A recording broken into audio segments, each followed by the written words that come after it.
mo lérò pé gbogbo yín lẹ ti wo part 1 show tí mo ṣe fún Kudirisky tí mo sọ pé àwọn èèyàn béèrè pé àwọn ò rí ibi tó ti sọ bẹ́ẹ̀ kò dé àwọn fi pé kò bóyá àbó ojú òun kìíní yẹn mo ti ṣe part 1 yẹn tẹ́ ẹ̀ bá ti wù mo ti post ẹ lọ́wọ́ so this is part 2 mo ní wá ṣe mọ̀ ọ́ sọ àwa náà ṣe kí ni àmọ́ gbọ́ and my reference is from Akamba Rich TV 2 on Facebook. So, and to make matter worse, as actress Iyabo Ojo went and featured Wumi Mohbad's wife in a movie, and she knew Mohbad is still in the morgue, and everybody know Wumi is the prime suspect in the case. As the government, this is coming from Sherry, a lot of things need to be dissected. Nínú nǹkan tí mo ṣe kà tán yẹn bí akitutuka. And to make matter worse, Iyabo Ojo went and featured Wumi Mohbad's wife in a movie, and she knew Mohbad is still in the morgue, and everybody know Wumi is the prime suspect. Ẹja bẹ̀rẹ̀ láti Wumi is the prime suspect. Ṣé ilé ẹjọ́ declare Wumi as the prime suspect? Because irú Yeye Kudi tó pèrè ẹ̀ ní law student àbí lawyer bàbá òun jẹ́ lawyer yìí ó yẹ kó understand pé tí ilé ẹjọ́ ò bá tí declare èèyàn as a suspect, nobody can declare that person as a suspect. Wumi is not the only one with Mohbad prior to the time he died. His brother was there. His Shepi Darusha was there. There is a nurse there. So she has never been left alone with Mohbad. So how is Wumi a prime suspect? This is a known fact. Kì í ṣe pé à ń parọ́. As the court declare Wumi torí ìyá Yeye Kudi wàá máa ṣe bí ẹni pé ó kàwé àbí ó ka àbọ̀ ìwé àbó dorí ìwé kodò mi ò mọ wèrè tó fún ẹ ní certificate ó declare Wumi torí àwọn pọ́ìntì ni ọmọ Wumi fi máa ń gbé yín lọ sẹ́wọ̀n ṣé o mọ̀ pé tí Glam fẹ́ gbé ẹ lọ sẹ́wọ̀n ń jọ sí tó sọ pé I retract tó bá máa bẹ̀rẹ̀ pẹ̀lú ẹ̀ sí wàá máa sọ pé o retract. Who made Wumi the prime suspect? And prove it to us how Wumi is the prime suspect. Mo sọ kíní kan nínú the last show yẹn mo ní narrative ẹ̀yin sọ pé narrative Wumi ti change narrative àwọn bàbá Mohbad ìyẹn náà ti change so many times. Ikú tó ń sọ pé pa Mohbad ti change mẹ́ta ní sìn ní nǹkan tẹ́mi mọ̀ wọ́n ní Kàrímọ́ ní release tó fi gun lọ́rùn pa Yomi ní wọ́n ti Mohbad ṣubú látòkè dísàlẹ̀ ni ó tún fi AI ṣe bí Mohbad ṣe ṣubú. Bàbá Mohbad sọ pé alẹ́ Mohbad ló wọlé tó wá pa Mohbad alẹ́ Wumi ló wọlé tó wá pa Mohbad mọ́nú ilé tó nà ọ́ pamọ́ bẹ́ẹ̀. Ṣé narrative tí yín ò tí change náà? Gbogbo àwọn mẹ́tẹ̀ẹ̀ta tó dẹ̀ ń sọ̀rọ̀ yìí wọn ò sínú ilé. Autopsy tí ìjọba ṣe àti toxicology ó reveal pé lack of EpiPen Mohbad reacted to an injection and torí pé kò sí EpiPen láti revive ẹ̀ ló fi kú. Wọ́n dẹ̀ gbé dìgbàdìgbà wọ́n gbé hospital kó tó hospital ó ti kú. Nọ́ọ̀sì gún Mohbad lábẹ́rẹ́. There was no EpiPen because his body ara ẹ̀ ti wà toxic tẹ́lẹ̀ pẹ̀lú gbogbo ìmúkúìmú tó máa ń mu wọ́n fẹ́lẹ̀ wọ́n wá gún lábẹ́rẹ́. That is what was out in the autopsy. Reaction to an injection. If there was an EpiPen, Mohbad would be saved. So what make Wumi? Ṣé Wumi ló gún Mohbad lábẹ́rẹ́ ni? A lawyer ló ń sọ̀rọ̀ ọ̀rọ̀ yìí o tí ò fi ọpọlọ sí. Ṣé wọ́n ní autopsy wọ́n rí ọwọ́ Wumi àbí Wumi tún gé jẹ? Àbí ní autopsy wọ́n review pé wọ́n wo gbogbo body Mohbad kò sí máàkì ń bẹ o. Wípé ibi tó ti gún lọ́rùn wọ́n gún pàmbì kan. There was no mark anywhere. So báwo ni ẹjọ́ báwo wá ni Wumi ṣe jẹ́ prime suspect? Sherry, this is not about sentiment. This is about fact. Fact evidences ni ilé ẹjọ́ máa ń wò wọn kì í lo sentiment. A whole lawyer ló tún lo sentiment nípa kéèsì. Wọ́n ní wọ́n future Wumi nínú fíìmù. Ẹjọ́ ṣé Wumi ò ní jẹun ni? Ṣó máa jókòó sínú ilé kò ní ṣiṣẹ́ kí ló máa jẹ ta ló máa fún lówó kò mọ̀ sí anybody tó ń gba donation fún Wumi. Wùmí ò mà ní owó tẹ́lẹ̀ ṣó mọ̀ tẹ́lẹ̀ pé Mohbad máa kú ni wọn mà kó royalty Mohbad fún Wùmí so kí ló máa jẹ for the past 3 years fíìmù tó lọ ṣe ó mà gbowó fíìmù náà àtowó aṣọ tó ń tà àti wíìgì tó ń tà ló máa fi ń tọ́jú ara ẹ̀. Only to make matter worse. So Wunmi working is making matter worse. The court Wunmi is going, the lawyer she is paying. Who is paying the money? Tori, I don't understand. To make matter worse, because Wunmi is working to survive, to feed herself. Yeye Kudi ń taṣọ, ń ta àwọn aṣọ, Ọlọ́run ló mọ ibi tó ti lọ káṣọ China aṣọ rádaràdà kan báyìí. Tó ń tà. At that age, kó máa taṣọ ọmọ kékeré. I don't know. Ṣé any midlife crisis ni? The clothes did not suit you, did not fit you. Kí ló ń tà? You are working, you don't want Wunmi to work. Ṣé ìwọ ló fẹ́ bọ́ Wunmi ni? Because I don't understand. Àbí ó ti ní nǹkan tó fi ṣọwọ́ sí. Ṣé kò ní ṣiṣẹ́ ni? Ṣé kò ní jẹun ni? There's no husband there. She's a single mother with a child. She's a widow. She's not even a single. She's a widow with a child. Liam will go to school. Who is going to pay the school fees? Wunmi will pay her house rent. Who is going to pay it? Abi, okay, automatically because her husband don't pay, there is no responsibility for her. What is she going to eat? She's still going to court for the past 3 years. Who is paying the lawyers? A legal team. Who is paying them?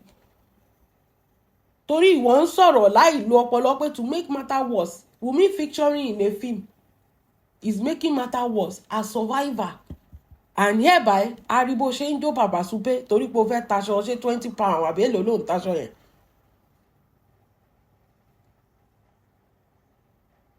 Aribo ṣe ń kujó mọ́lẹ̀ tó ń ta green tea, slimming tea, gbogbo ẹ̀ ni wọ́n ń tà ó dẹ̀ sọ pé kí Wunmi má ta anything, kó má ṣe anything, kó má ṣe fíìmù, kó má make owó láti survive. So Wunmi should be there. Ṣé ojú títì ló máa sùn sí ni? Hey, mẹ́wàá ń ṣẹlẹ̀ lórí social media yẹn èèyàn mi o. Mẹ́wàá ń ṣẹlẹ̀ o. Ẹni so Ìyábọ̀ featuring her in movie. Nígbà tí Mohbad ṣì wà morgue.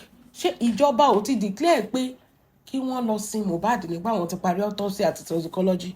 The government have done their autopsy and toxicology. The corona inquest is done.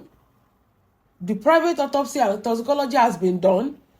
It is only Baba Mohbad that is keeping Mohbad there. So why are you putting it on Wunmi or putting it on Ìyábọ̀ Òjó? Even ìyá Mohbad gan sọ pé òun fẹ́ lọ sí wọn ní ó dìgbà tí bàbá ẹ̀ bá consent láti sin Mohbad. Bàbá dẹ̀ sọ pé ó dìgbà tóun bá ti ṣe DNA. Wọ́n dẹ̀ sọ pé kí bàbá wá ṣe DNA sí bàbá ń sọ pé hospital tó mú òun ò fẹ́ DNA Nàìjíríà, òun fẹ́ lọ ṣe DNA lọ́rùn ni. It's Baba Mohbad that is stopping that DNA. So this has nothing to do with Ìyábọ̀. This has nothing to do with Wunmi. This has nothing to do with anybody. Èèyàn tó ń gba wájú tó ń gbẹ̀yìn is Baba Mohbad.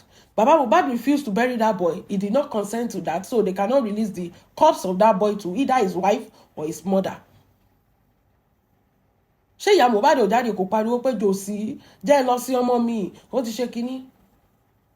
Baba Mohbad, do Nigeria DNA. No, I want tissue-based DNA. Okay, let's do tissue-based DNA. No, the hospital you pick is a cancer center. They know they do tissue-based DNA. Gbogbo wàhálà ni ìjà ní lójoojúmọ́.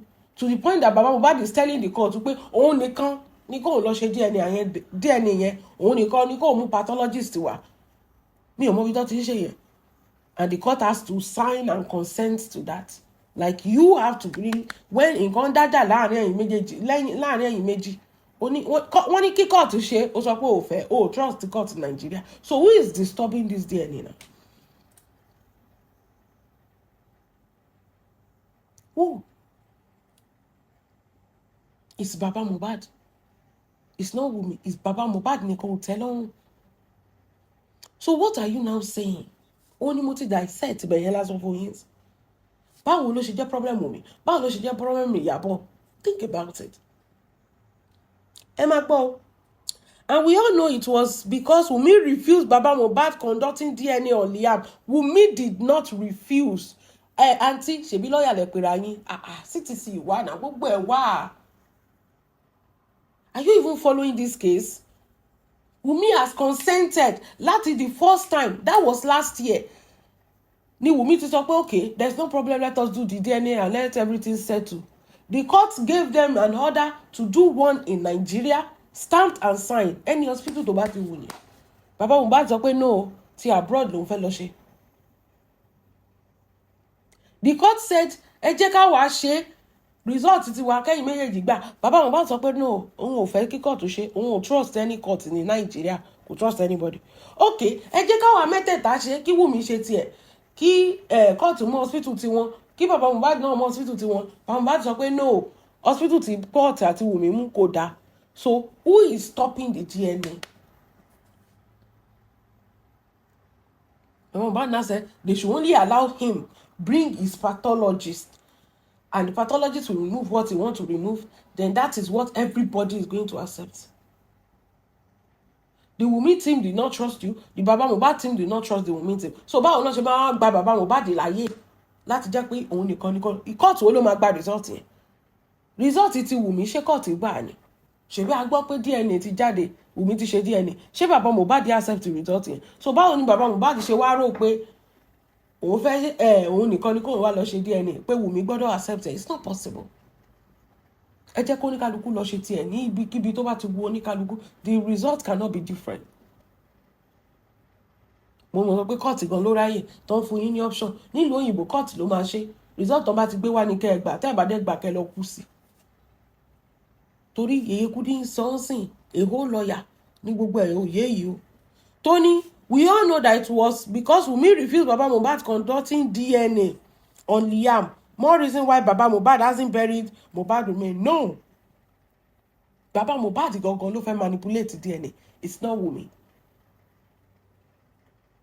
How did Wunmi want to manipulate DNA? Think about this thing. Gbogbo nǹkan tó ń accuse Wunmi of doing, àwọn gangan ló ń ṣe. Báwo ni Wunmi ṣe fẹ́ manipulate DNA? Take the sample from Liam and the Baba Mohbad. Baba Mohbad sọ pé òun ò fẹ́ yẹn. Ẹ̀yin lẹ máa wá mú sample lára Mohbad Liam ó lò ó fẹ́ yẹn. Ìyẹn wà simple. Within 24 hours result yẹn ti jáde. Nàìjíríà náà ti máa ṣe yẹn. Nàìjíríà náà ti máa ṣe yẹn. Within 24 hours result ti jáde. Eléyìí tó ń ṣe pẹ̀lú ìyá Mohbad àti Liam. Baba Mohbad sọ pé òun ò fẹ́ lè tán ti ṣe, òun ò dẹ̀ fẹ́ ṣe pẹ̀lú Liam, òun fẹ́ fi Mohbad gangan ṣe ni. Let me tell you, kò dẹ̀ anybody tó ní right àti conduct DNA except bàbá tó bí ọmọ àti ìyá tó bí ọmọ. But Baba Mohbad fi rẹ̀ síbẹ̀ yẹn torí kò yé mi bí Baba Mohbad ló dó Wunmi lóyún ni, I don't understand. Tó fi feel pé òun ní right. He doesn't have right, but Wunmi gave him the right. They gave Baba Mohbad the letter. Baba Mohbad ò ṣe o. Up to today, òun ló ń dá dúró. The remains is there. Liam is there. Baba Mohbad ló ń dá gbogbo ẹ̀ dúró. Because he want to bring his pathologist and be the only one to do the DNA so that he can manipulate it. He want the court to sign. Wípé òun nìkan ló ní right láti ṣe DNA. So that Wunmi will not do her own DNA. Court gan, Baba Mohbad sọ pé court gan ò gbọ́dọ̀ ṣe DNA. Just imagine pé court gan ò gbọ́dọ̀ ṣe independent DNA. Ẹ̀yin èèyàn mi, gbogbo nǹkan tó ń parọ́ mọ́ Wunmi ni o. Baba Mohbad sọ pé court gan ò gbọ́dọ̀ ṣe independent DNA láàrin àwọn méjèèjì. Ó ní òun nìkan ṣe ọ̀rọ̀ ó ti pèsè jẹ́. Ṣé Wunmi jáde rí tó sọ pé òun nìkan lòun fẹ́ ṣe DNA? Ṣé Wunmi jáde rí? Ta ló ń jáde pé òun nìkan lòun fẹ́ ṣe DNA? Àwọn gangan ló ń hide nǹkan. Àwọn Baba Mohbad ni. Kí ló ń hide? Kí ló ń hide? Kí ló ń tọrọ DNA tó fi wá fa wàhálà báyìí? Wunmi is ready. She has always been ready. Ẹ jẹ́ àṣẹ àwọn ló máa mú tó bá ti decide pé okay o, èní la máa submit kíní o. Àwọn Baba Mohbad àti lọ́ọ̀yà ẹ̀ wọ́n máa mú lẹ́tà wá. Àwọn ò fẹ́ báyìí mọ́ o, ẹ change ẹ̀. Wọ́n á tún wá join ní case yẹn pé ṣèbó yẹ kẹ́ ti discuss eléyìí ní the last meeting. Wọ́n á tún wá join ní case yẹn. Tí ọ̀rọ̀ yẹn bá ti fẹ́ close pé bí eléyìí láti fẹ́ ṣe, àwọn Baba Mohbad á tún mú lẹ́tà wá sí court. Ṣé ń follow case yẹn ṣá? wọ́n sọ pé àwọn ò fẹ́ mọ́ gbogbo agreement àti ní the last time àwọn ò fẹ́ mọ́ báwọn tún ṣe fẹ́ ṣe tiwọn ni wọ́n á tún àjọ kéèsì every month bọ́n ṣe ń ṣe nìyẹn. Why? Because they want to manipulate and make sure that Liam is not Mohbad's son. Ṣé ti rí Liam recently? Ó jọ Naira Marley, ó jọ Sam Larry, ó jọ kinní kan. Ṣé ti rí Liam recently? Carbon copy Mohbad. Ṣé o wọ́n gbójú ẹ̀ pamọ́ fún yín? Ṣé ti rí photo ẹ̀ recently?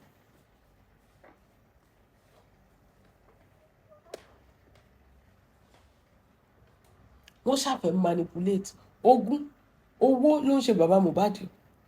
Owó ó fẹ́ jogún ọmọ ẹ̀ nǹkan tó ń ṣe nìyẹn kì í ṣe pé care about Mohbad ò bá ìrọ̀tí sí bẹ́ẹ̀. Ṣó ti yẹ yín wọn ò nídìí Mohbad fún DNA bọ̀ bàbá Mohbad ló keep ọmọ ẹ̀ síbẹ̀ so ẹ má fi sórí Wùmí àbí Wùmí ò sọ pé kí bàbá Mohbad wá ṣe DNA kí ló dé tó ń sá ẹ má fi sórí Wùmí ó wù bàbá kó sin ọmọ ẹ̀ ó wù kó má sin ọmọ ẹ̀ tó bá ẹ̀ zoom Mohbad nǹkan ṣé bàbá Mohbad kan náà máa lò fún DNA.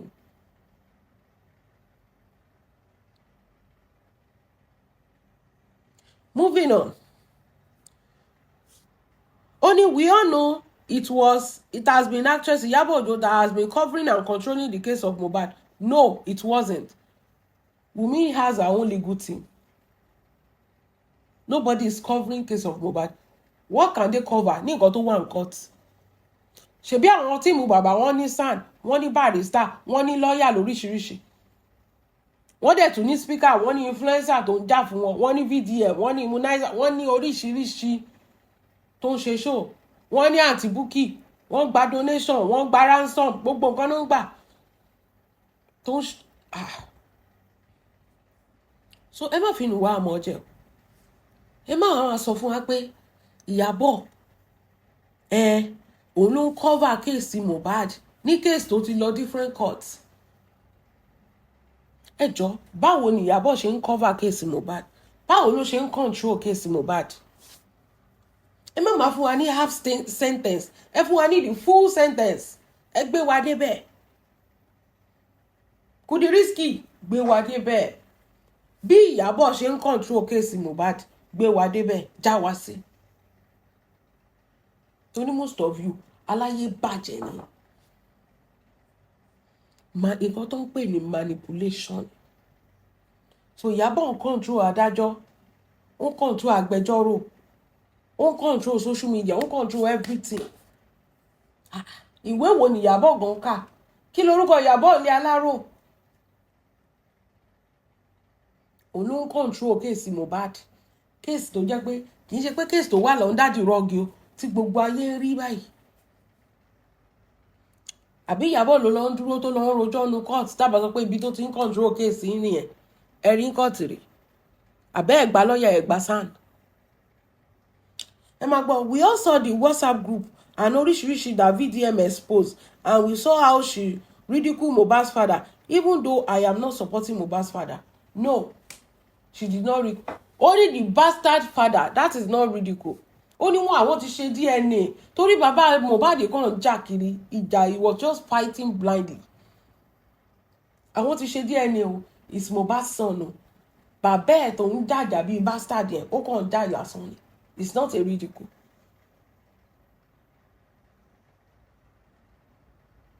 It's not a ridicule. Gbogbo ọ̀rọ̀ tí bàbá Mohbad gan sọ gbogbo ìgbà yẹn gbogbo ayé ló ń sọ pé ṣé máa fẹ́ jogún ọmọ ni tó lọ ń wọṣọ Mohbad tó ń fi Mohbad ṣe interview káàkiri. He was speaking ill. Even bàbá Mohbad ridicule Mohbad when Mohbad died. The father of the pikin ridicule the pikin when the pikin died.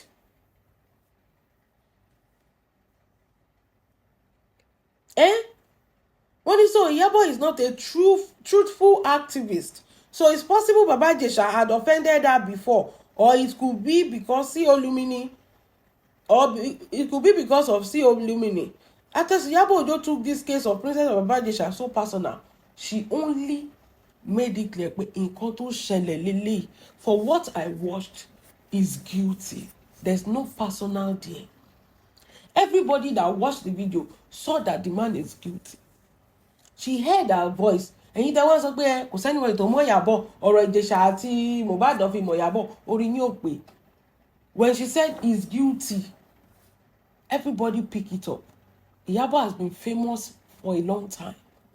Ọ̀rẹ́ làwọn èèyàn máa ń dìmú. If Ìyábọ̀ on life like this, if you're a normal celebrity on life, you go see the difference. She just said that based on what I want, because people are saying that frame where a lot of narrative was going because people don't believe that Ijesha can do that until they saw the video.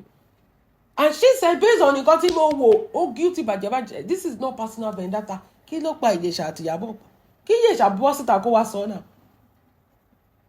Ijesha and Princess they were having an affair. But kì í ṣe Ìyábọ̀ náà. Ìyábọ̀ saw that you did this to a young child whom you are sleeping with her mother. And she was angry.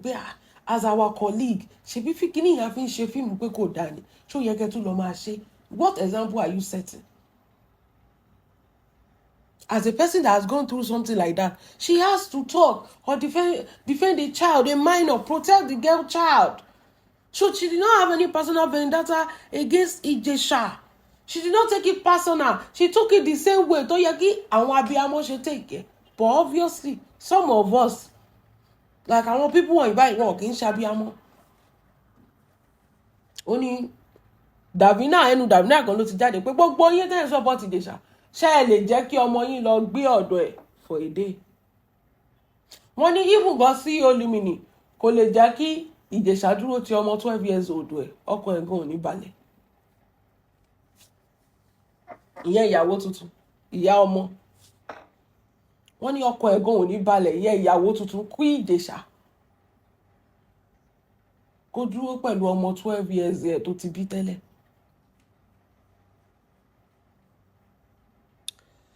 Moving on, because from the looks of things, Olúmini has been dating Baba Ijesha before the incident. I am so sure Ìyábọ̀ and Mercy Aigbe are aware that their problem. They can be dating and people may not know. Bẹ́ẹ̀ ni náà, kó tó di pé gbogbo mátà yẹn ṣẹlẹ̀. That is it. Olúmini ò ṣe anybody now. Even gan tó bá yẹ kó wọ́n tẹ̀ wá mọ̀ pé Olúmini ló tún fẹ́ Baba Ijesha gan, ó tún máa wà lára reason gan tó máa fi wà quiet pé èèyàn mímọ́ wà lélẹ̀. Bẹ́ẹ̀ wá sọ pé bí àtòrí Olúmini náà ṣe gbógun ti Ijesha. No. Ẹ lè sọ pé princess gbógun ti Ijesha torí Olúmini torí princess ó fòbò jóná ó dẹ̀ tún fowó jóná. Ó rò pé Ijesha máa fẹ́ òun ni. Ijesha kàn gba ni ó rán Ijesha lọ sí school. Ijesha ò ní fẹ́. Torí ẹ̀ ni Ijesha ṣe wà comfortable láti máa bá adopted child the princess sùn lábẹ́ òrùlé ẹ̀. Wọ́n wá sọ pé ẹ máa gbọ́ o. So with the way Ìyábọ̀ Òjó handled this case of Mohbad is clearing, she's biased and this wasn't truthful and she couldn't be trusted with her judgment. Is Ìyábọ̀ Òjó's character not questionable on this case of Baba Ijesha and Princess daughter? For Princess comedian is glaring and it could be out of jealousy or felt Baba Ijesha betray her, but something wasn't right because what would have prompted Princess to curse people that try persuade on this case of Baba Ijesha. People are persuading even when there is evidence.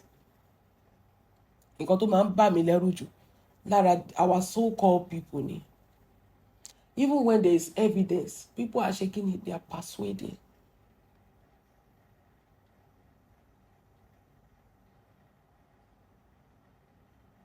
Mo sọ pé gbogbo àwọn tó ń sọ pé Ijesha wọ́n fẹ́ pa á ni ẹ sọ pé kọ́ mọ wọn kó lọ gbé lọ́dọ̀ ẹ̀. Ṣé wọ́n lè ṣe? Àti Lizzy àti gbogbo. But the society we find ourselves in, so there's nothing we can do.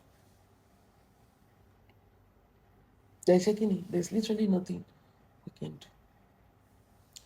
Shatirinsin, so Kudi, pick your fight with whoever. Leave Ìyábọ̀'s name out of your mouth.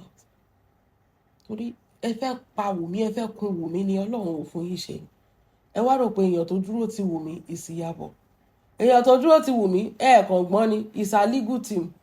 Falanas ló ń lò. So àwọn yẹn wọn kéré inú ayé. àwọn ló sọ pé kí Wùmí máa jó lọ. Fálànà ni Wùmí lò kì í ṣe Ìyábọ̀. Ìwé mélòó ní Ìyábọ̀ ká? Is a legal team, not Ìyábọ̀ Òjó. Àwọn tó sọ pé kí Wùmí máa jó lọ is a legal team.